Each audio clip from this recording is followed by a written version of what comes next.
Good afternoon, everybody. So we have big news today, and that is going to benefit as many as 30 million Americans. Starting today, hearing aids will cost thousands of dollars less than before.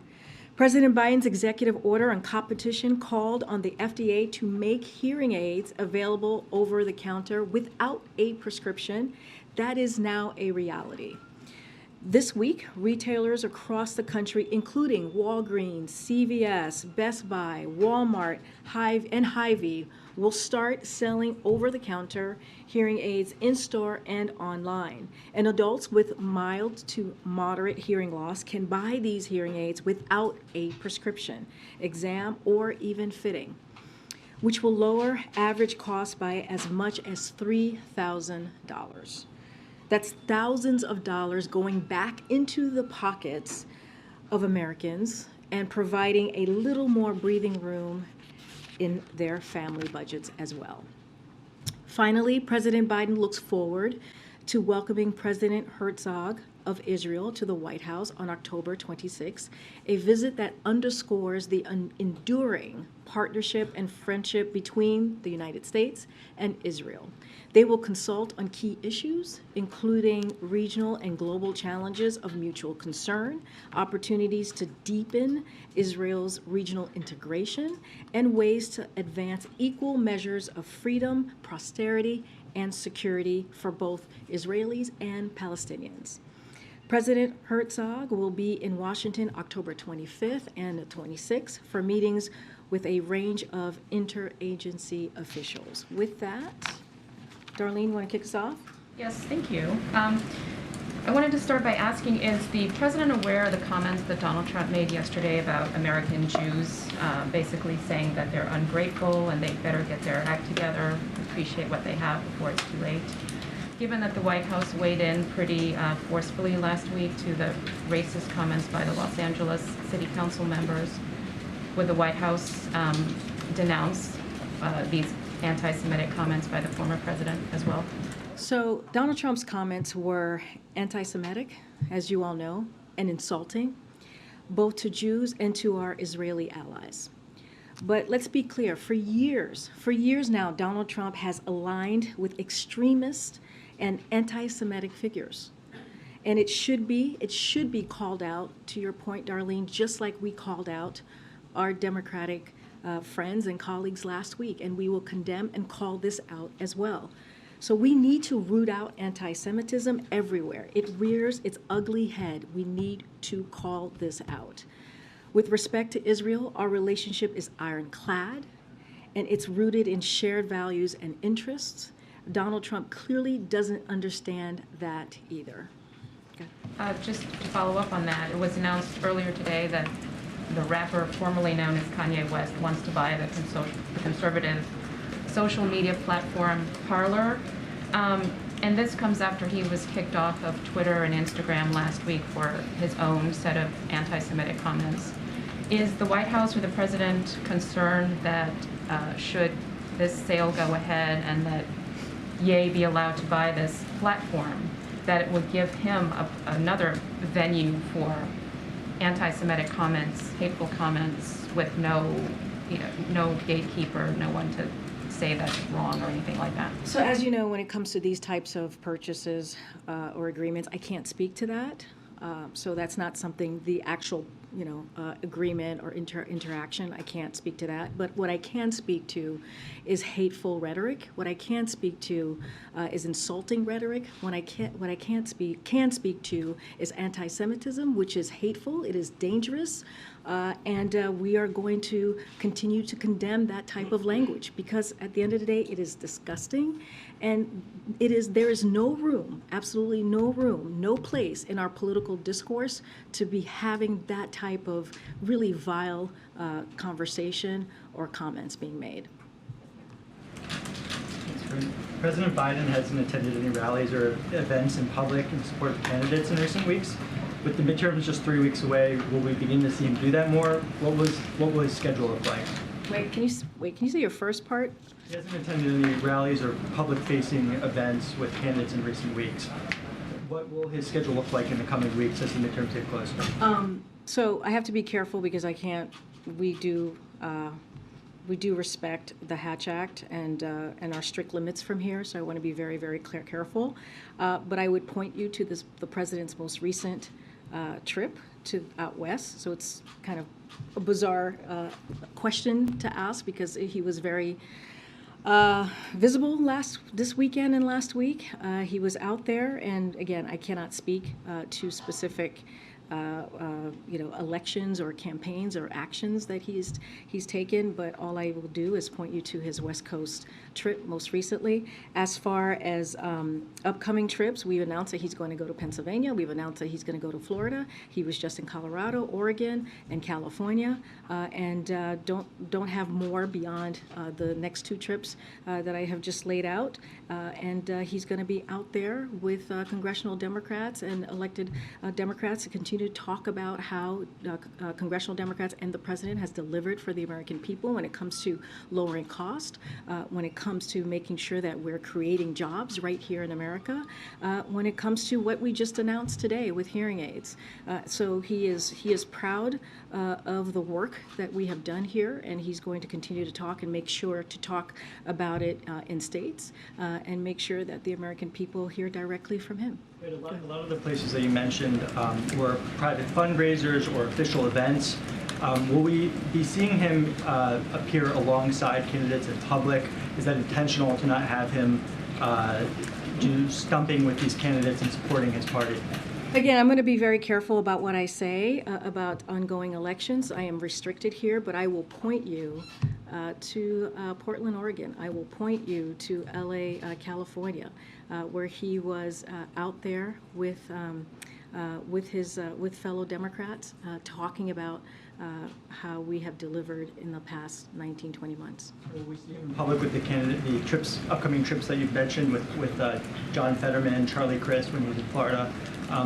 Will cameras be allowed into his events? Will we see him alongside these? I'm not going to go into the details of what these events are going to look like, but we were very clear when we announced Pennsylvania this week that he is going to be with Lieutenant Governor Fetterman.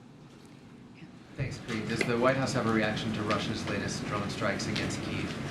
Yeah, so we have talked about Russia's escalation and have been very clear about what is going to continue to happen. The most recent escalation, the United States strongly condemns Russia's missile strikes today, which continue to demonstrate Putin's brutality. As you know, President Biden and the G7 leaders met with President Zelensky last week, and President Biden also spoke with President Zelensky one-on-one the day before that G7 conversation. We are in daily touch with the Ukrainians across the administration, from the National Security Advisor to the Department of Defense and the Department of State. On Friday, we announced an additional $725 million in security package for Ukraine to provide critical needs for it to defend itself, continue to defend itself, and bravely. And last week, Secretary of Defense Austin brought together 50 defense ministers to announce more security support for Ukraine, including air defense capabilities. We will continue, as we have said over the past several months, to stand with the people of Ukraine for as long as it takes. We are going to continue to work with our allies and partners. We will continue to impose costs on Russia, hold them accountable, and for its war crimes, as we've talked about. You've heard directly from the president on the war crimes piece and its atrocities, and providing Ukraine with security, economic, and humanitarian assistance. The president said on Saturday that he thought Prime Minister Truss's initial economic plan was a mistake. Her new finance minister has announced a pretty complete U-turn on those plans. Does the White House welcome that?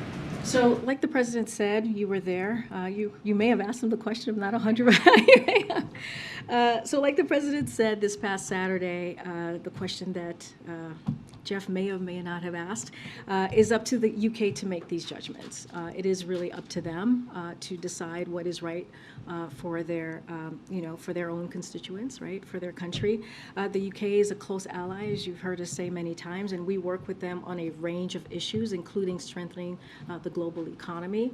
Our focus is on the long term, as we have said many times, which is growth and investment and increased manufacturing. As you've seen, the work that we have done here in Congress and the President with the CHIPS Act, making sure that we are making things right here in America. And not only that, we have created about 700,000 manufacturing jobs right here in America in the past 19, 20 months. So, and also the fiscal discipline that is leading to more jobs, as I just laid out, and rising incomes and rising incomes, as we have focused on, and will make our economy stronger and more resilient, as we have seen, because of the work that this president has done when it comes to his economic plan.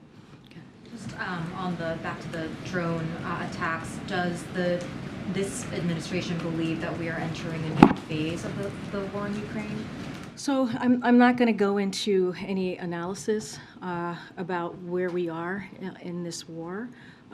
We have been very clear about how we've been seeing Russia's escalation over the past several weeks, and so what we will do is to continue to support the people of Ukraine. What we will do is to make sure that they have what they need to continue their the way that they are fighting bravely on the ground. We just announced, as I just mentioned, $725 million of new assistance just this past Friday. We are in regular touch with Ukrainians in the administration, the government, as I mentioned, National Security Advisor and others in the administration are continuing to have close conversations about their needs. And so that's going to continue. We will be in this for as long as it takes. And we've been very clear about this as well. This war can end today. This is a war that can end right now today if Vladimir Putin wants it to. This is his war. He started this war. Two quick political questions. As the president prepares to appear with John Fetterman later this week in Pennsylvania, there's obviously, as you know, been a lively debate over Fetterman's health following his stroke. Do you know if the president believes there's any sort of reason for concern on that point specifically? So again, because it's connected to his election, I want to be really careful. The Hatch Act, it's something that we do respect and adhere to here. But speaking only about the president's personal conversation with Lieutenant Governor Fetterman, the president has found him to be an impressive individual and who is just as capable as who's just as capable as always, and who's carrying out his office. He's currently the Lieutenant Governor of Pennsylvania, as we know, and he's doing that with great ability and heartfelt concern for the people of the Commonwealth. So yes, the president feels that he is very much capable of doing the job. Sorry, you said that was based on a recent conversation with the two of them? Well, they've met many times, as you know. Most recently, I believe on Labor Day may have been the last time that they've seen each other in person, and they're going to see each other again, as you know, this Thursday. But the president and Lieutenant Governor Fetterman have had many interactions over the past several months. And then just my second political question.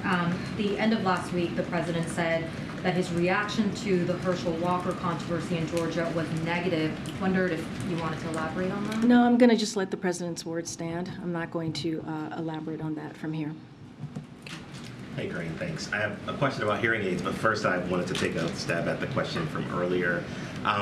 The president has called this the most significant election, or one of the most significant elections, with abortion rights, voting rights being on the ballot, and a lot of the gains you touted from the podium. And he's spending this weekend at his vacation home in Rehoboth, according to the schedule you guys released. I wonder if you can talk about the calculus there, 16 days before the election, especially during a year when you guys have said Biden would be getting out into the country more, touting the gains that you guys have made. So last week we spent 4 days out in the country, right? We left on Wednesday, came back Saturday night. To be more specific, 2 a.m. on Sunday. Some of us walked into our house at 2 a.m. on Sunday. And the week before that, he spent 4 days out into the country. Some of that was, yes, for the hurricane in Puerto Rico, and going to see the recovery there. Another day was in Florida to talk to the American people who were Floridians who were most affected by the hurricane there. So he's been around. He just went to Colorado. He just went to California. He just went to Portland. We're going to go to Pennsylvania. We're going to go to Florida, and we'll have more to share. The president takes this very seriously. Again, I want to be very careful. There's the Hatch Act. I am restricted on what I can say from the podium and from here. But the president takes what he has done in this time during his presidency, his tenure, his about 20 months tenure, very seriously, and wants to talk about what he has done, what congressional Democrats have done to deliver for the American people. You mentioned the hearing aids, as I just talked about just moments ago. So yes, there is a lot at stake when you think about the national ban on abortion that Republicans, extreme Republicans want to do, taking away the rights of women, taking away a decision that is very difficult for women to make. When you think about what Republicans want to do with repealing the Inflation Reduction Act, which is going to lower cost or take away cost of what we were talking about with lowering costs on health care, lowering costs because of Medicare, being able to negotiate when it comes to fighting special interests, they want to take that away. So the president is going to continue to talk about that. Again, we were just out west for 4 days, and so we're going to continue to go out there, and the president's going to continue to talk directly to the American people. I just wanted one more about the hearing. I did have one. It wasn't just a segue. But do you have a sense of when the cost savings will begin to accrue? Obviously, that's not instantaneously, but you talked about prices lowering. Is there a sense of like when that happens and over what time frame? So I don't have a timeline for you right now. Certainly I can talk to our team to get a specific timeline. But what is important about this is that the president took action. He did an executive order asking FDA to find ways to lower cost for 30 million Americans who do benefit from hearing aid. That's 30 million Americans. That's going to save them thousands of dollars. And so this is an action, a deliberate action that the president took. And now we are going to see the benefits of that. As I can get back to you on exactly how quickly that will occur. But again, this is a huge deal, a big deal. When we talk about giving Americans a little breathing room, when we talk about taking inflation very seriously as one of our #1 economic priorities, this is it. This is an example. Go ahead. Thanks, Karine. The Inflation Reduction Act allocates about $80 billion to the IRS, but the IRS is not going to have a commissioner as of next month when Commissioner Rettig, when his term expires. Can you talk about what's behind the delay for nominating a replacement, and is that going to slow down the overhaul of the agency? It's not going to slow down the overhaul of the agency. We take this very seriously. Don't have anything to preview for you at this time on any personnel announcement. When we do, we'll be happy to share that. Following up on the Western swing last week, the president visited Colorado, California, Oregon. At one point, a couple of representatives from Nevada joined him in California. Why didn't the president visit Nevada or Arizona on that trip? And does he have any plans to visit those two states in the next 3 weeks? Again, I just want to be careful. I know you didn't ask it in the frame of the midterms. I know that. I'm just being very careful here. I know, I'm just being very careful. Hatch Act, we respect that here. Look, the president is going to get out there, as we have said multiple times, to make sure that he's talking directly to the American people about how we are delivering on our promises, delivering on how we're really taking inflation seriously, delivering on making sure that we're creating those jobs that the American people really need at this time.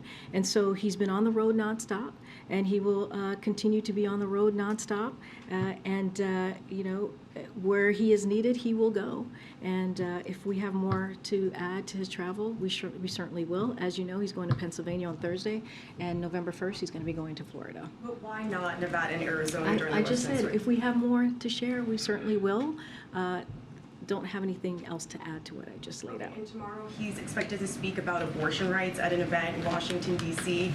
Why now is he speaking about that particular issue? What is the goal of that event tomorrow? So I'll give you a little bit of preview, but I would happily argue that the president has talked about that particular issue, Roe, and protecting women's rights, protecting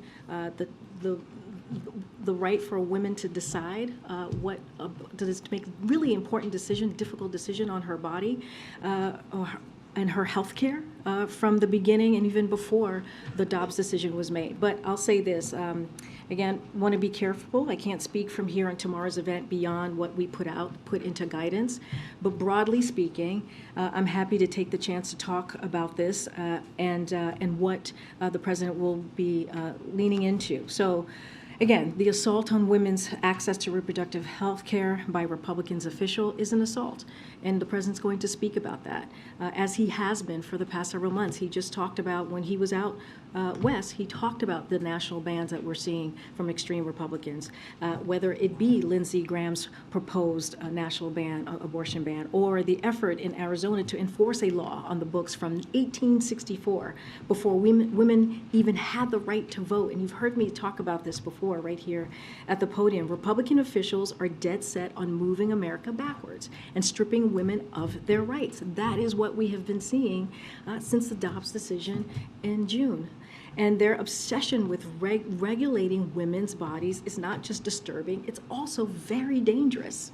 So, reporting from USA Today, your own publication, late last week indicated Walgreens and CVS can deny women medication now, even for unrelated medical conditions like arthritis. And this isn't happening in a vacuum. This is happening very clearly, very abruptly. It's the product of overreach by Republican officials to regulate, again, women and their own health care, their own private decisions that they should be making on their own. It's backwards, again, it's dangerous, and it's severe in stark contrast to the president and the commitment that he has to leave these decisions between a woman and her doctor. And that's what you're going to hear from him tomorrow. Thank you so much. Pakistan on Saturday summoned the U.S. ambassador for an explanation after the president described Pakistan as the most dangerous place in the world. Does the White House have a reaction to that? And also, if Pakistan is the most dangerous place, then why provide an assistance with the F-16? So I already spoke to this just the other day. I don't have much to add. I spoke to this on Friday when we were headed to Portland. This is something the president has said before, and I just am not going to add more to what I just laid out just a couple of days ago. Good to see you. Good to see you. Oh, welcome back. It's been a while. You've been out on the road doing things. Yes. Questions of foreign and domestic politics. First, the president's comments on the British Prime Minister are intriguing in part because he doesn't often comment on the specifics of another world leader's policies. Is there any regret from him about saying that this proposed tax cuts are a mistake? No. And when he referred to, who else was he referring to when he said he wasn't the only one who thought Truss's policies were a mistake? I don't have any other countries or names to lay out or name for you at this time. I was just curious if he was talking to world leaders, or if there was somebody in his own team who said these are a mistake. I just don't have anything else to add to that.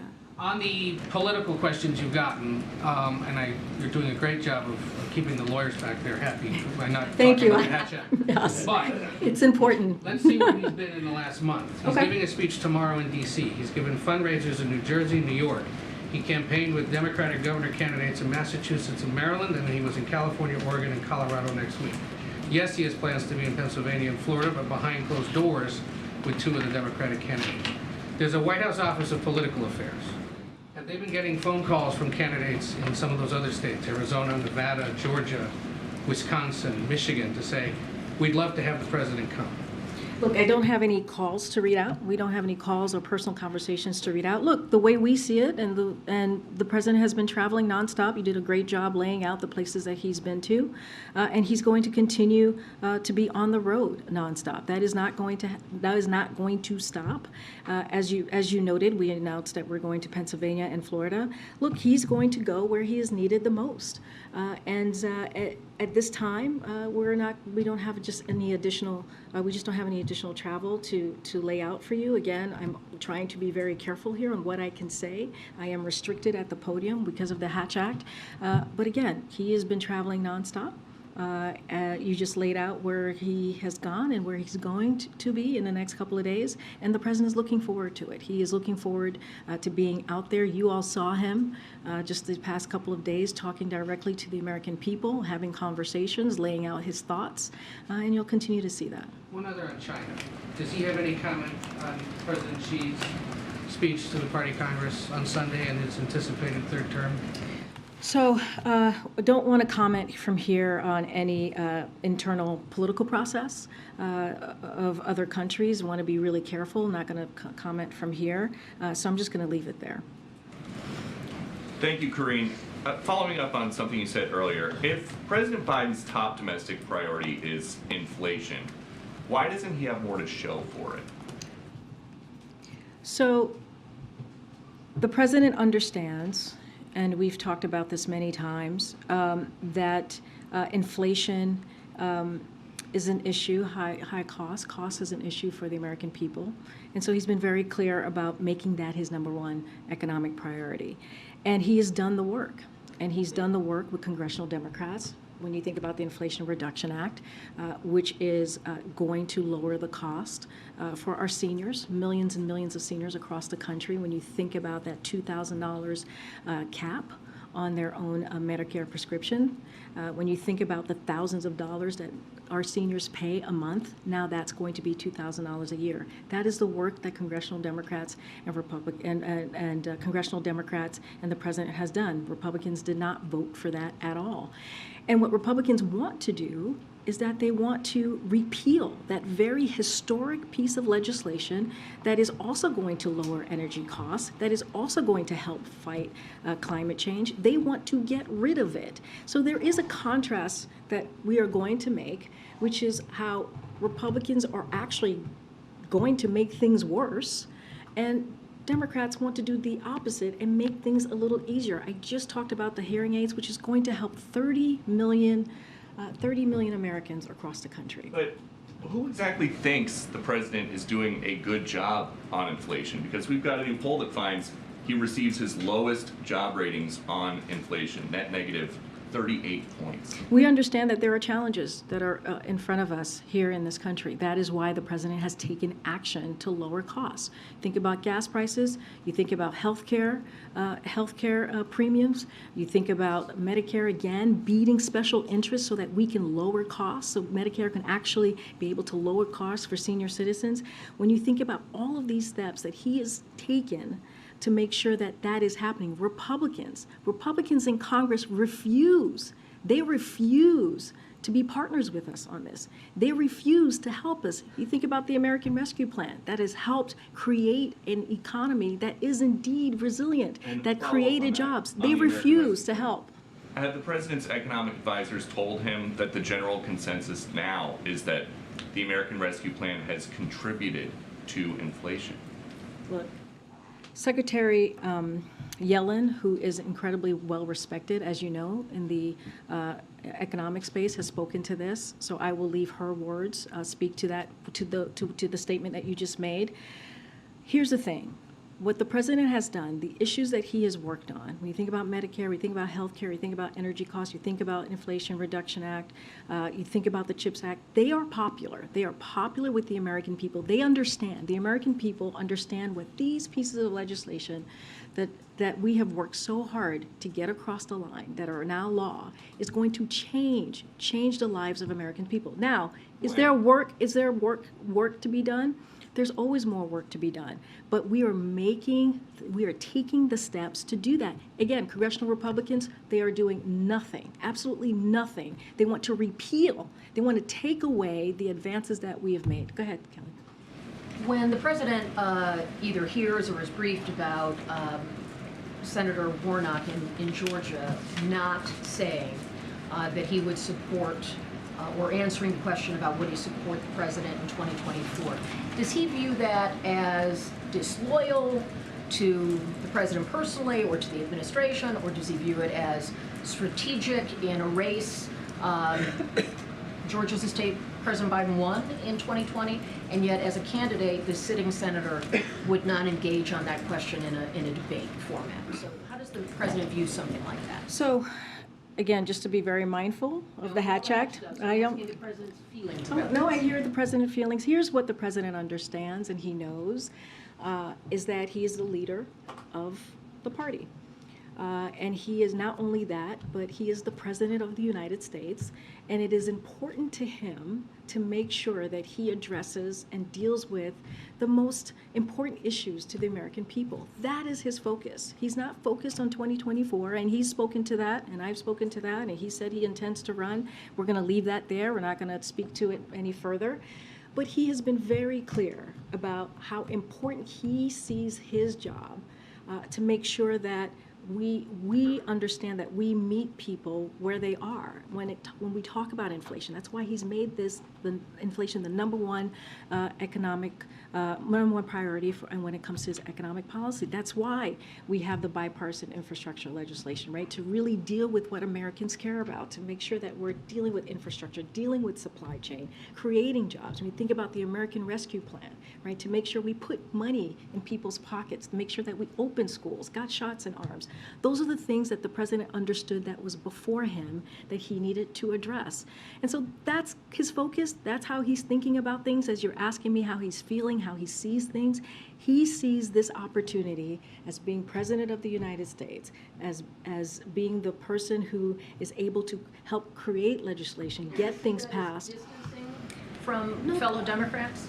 Look, he sees the importance of the job that he has in front of him, right? And which is delivering for the American people. You've heard him say that over and over again the last couple of days, and you will continue to hear him say that over the next several weeks. Quickly on student loans. The beta period for applications has begun. Do you have a sense of how long that testing process will be, or what people who are interested in applying should know about this early stage?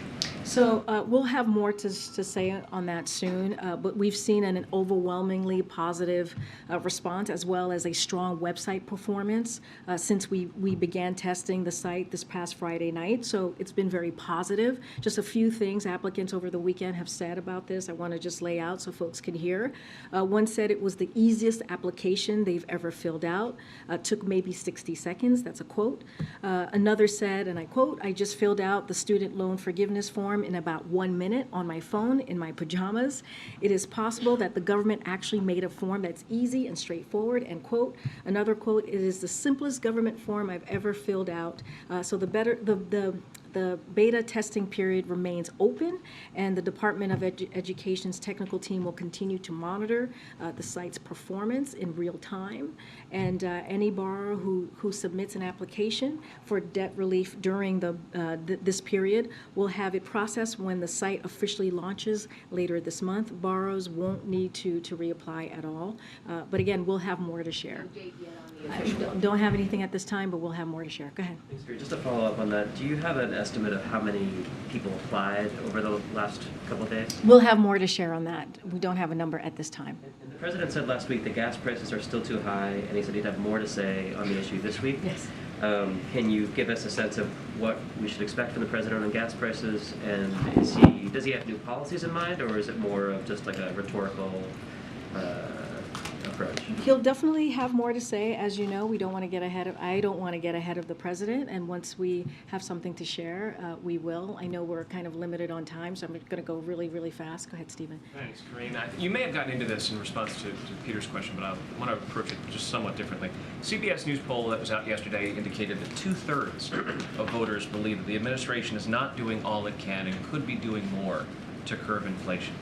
What does the White House think? Does the White House think it's doing all it can to curb inflation? What we understand is, we understand that the American people are going through a difficult time. And we have said that. You've heard the president say that.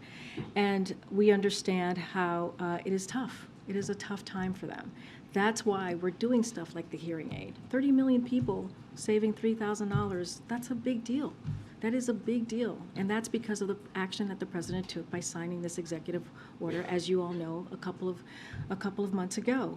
That's why he's worked so hard to get those gas prices down by more than $1 a gallon from the highest points that we have seen just a couple of months ago. And he'll continue to work on that. I was just asked by your colleague about what we're going to announce. You'll hear directly from the president. That's why the Inflation Reduction Act is so critical and key, because it's going to lower energy costs and it's going to lower healthcare costs. We get it. We get it. I know you're asking me about a specific poll, a specific number from your own publication, and we get it. We understand. But we're going to continue to do the work. It's not going to stop us. And you have seen the results. You have seen the results from this administration. I'm going to just keep moving because we don't have a lot of time. Okay? The president has talked about there being consequences for Saudi Arabia after the OPEC production cut. I'm wondering if you can give us any update on that, whether that would be something that would come soon, and what it might include. Senator Coons has said that he thinks the most likely action, or one of the most likely actions, is a halting of future arms sales, for instance. Would the administration support that? What's the next shoe to drop? So I'm not going to get ahead of the president. As we have said, you've heard from our national security advisor, Jake Sullivan. Just yesterday, he was on one of the Sunday shows. The options include changes to our approach to security assistance, to your question, to Saudi Arabia. The president has said since taking office that the United States needs a different approach, a different sort of relationship with Saudi Arabia. So that is in line of what he has been saying for some time. And remember, when we came into office, we put a freeze on all offensive arms sales to Saudi Arabia just last year. So there's nothing imminently moving right now in Congress regarding this. So there is time for the president to have those consultations, those conversations, to make those decisions. He wants to be methodical and strategic about these conversations. So when we have something to share, we will. Don't want to get ahead of him. He wants to move either after Congress or jointly with Congress as opposed to unilaterally. He definitely wants to have a conversation with Congress. This is something that Jake Sullivan said himself. When it comes to this relationship with Saudi Arabia, it was done in a bipartisan way. If you look at the last several decades, and we want to be able to do that as well as we move forward with realigning, readjusting our relationship with Saudi Arabia. Very quickly, Elon Musk has been weighing in a lot on the Russia-Ukraine issue recently. Over the weekend, saying that Russia views Crimea like the U.S. views Hawaii, and if Russia faces destruction, nuclear war will be imminent. Fiona Hill told Politico today that it's very clear that Musk is transmitting a message for Putin. I'm wondering whether the administration has any comment on what Musk has been saying about the Russia-Ukraine war, and in particular whether it's relayed anything to its partners and allies about whether Musk is reflecting an American view or not. So I'll say this, and the president has been very clear. We have been very clear about this, and he believes decisions about negotiations or decisions about Ukraine are decisions for Ukraine to make. And nothing about Ukraine without Ukraine. And I will leave it there. We've been very, very clear on that. Our allies and partners have been very, very clear on that. And I won't say more from here. Well, I won't say more from here. I've been very clear about what we believe, and this is for Ukraine to decide. Thank you, Karine. My colleague is reporting today that 5 current administration officials who work with the CBP commissioner have described him as unengaged in his job and seen him fall asleep during multiple meetings. Does the White House have a comment to that? You're talking about Commissioner Magnus? So, look, under Secretary Mayorkas's leadership, we're securing the border, taking thousands of smugglers off the streets, installing new technologies to catch more drugs and traffickers, and making historic investments in the Department of Homeland Security. That's what we have seen. That's what we have done in the past 20 months. We'll continue to focus our efforts on rebuilding the immigration system that the prior administration just gutted, decimated, and Commissioner Magnus plays a key role on all of this. That's how we view his role. Karine, can I follow up? Great, I'm going to just go right. Yeah, thanks, Karine, quickly. So you talked about reviewing the Saudi Arabian relationship because their oil production cut sides them with Russia. Is the same review going to happen of China, who has been buying 50% more oil from Russia, as well as propping up the Russian economy? I don't have anything to lay out with you on that specific question. More than on inflation, can you give us a timeline? You've laid out eloquently what the president's been doing. Is there a timeline for when Americans can start feeling some economic pain relief? So in regards to the Inflation Reduction Act, early next year, they will see some of the pieces of that. When you think about an energy cost, when you think about the Medicare kind of benefits from that, so we'll see some movement on that early next year. But when we talk about inflation, gas prices, that's been something that's the American people have seen for the past several months, several weeks, and as costs has been coming down. And the hearing aids that I just laid out, that's something that once I have a clearer timeline, that Americans are going to see, that I'll share with you on all of that. But look, we're going to continue. 18 months ago, when the president took office, inflation and gas prices started rising. Well, 18 months ago, the president signed the American Rescue Plan more than about back in April of 2021, and that helped the American people. That helped start reopen small businesses, that helped reopen schools. That was something that was so critical to meet the moment that the American people were going through. That helped put shots in arms. That matters. That was part of the president's economy plan, right? That was part of his policy that helped us gain these jobs back. And you follow economy. You're always asking me economy questions, and we created more than 10 million jobs. That's because of what the president was able to do. So we met that moment. So you're asking me about 18 months ago. That's what was going on 18 months ago. Thousands of people were dying a day because of COVID when the president walked in. The American Rescue Plan, which is only congressional Democrats passed, did it on their own and was able to make sure that we got the country back on its feet. All right. Madam. Thank you. I have a couple of questions about the new program for Venezuelan migrants. When can Venezuelans start submitting their applications? When will that application process start, if you have any details? And also the administration mentioned last week that there was going to be some kind of security assistance for regional partners. Do you have any details on that?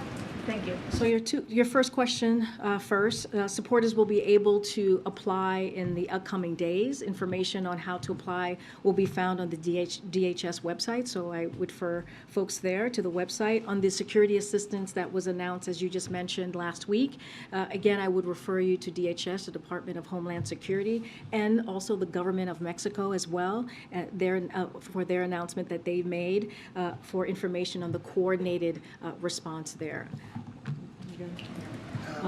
Madam, I'll take one last question. Madam. A question on Ethiopia. Thank you so much. I just have some quick questions on Iran. First of all, is the administration mulling sanctions over the use of Iranian-made drones in Ukraine, and do you believe it's a violation of UN Resolution 2231?